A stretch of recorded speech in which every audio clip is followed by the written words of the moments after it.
Hello everyone. Want to see notification pop-ups even when your Android screen is off?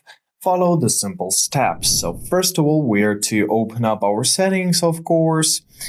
Now let's locate our notifications tab. There we are.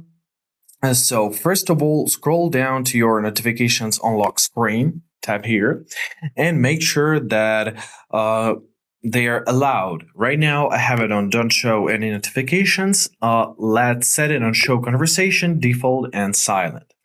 After that, make sure that you have your bubbles activated. I already have it activated.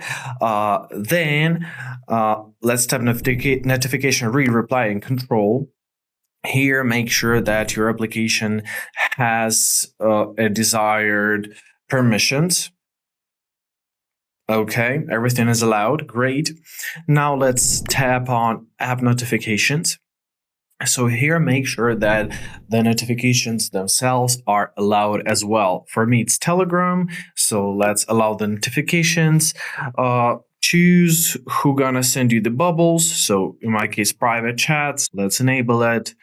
Let's set it on all conversations can bubble. Then let's press allow full screen notification.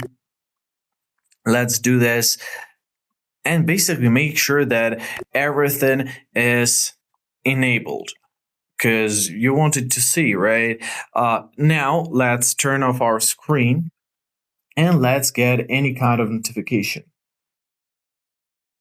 Now let's give it some time. There we are. So here are our notifications. That's how it works. Let's mark it as a red one. And basically that's it. It's pretty much the same with all the Androids and apps around there. So I hope this video was helpful. Thank you so much for watching. Have a great day and please consider subscribing to our channel.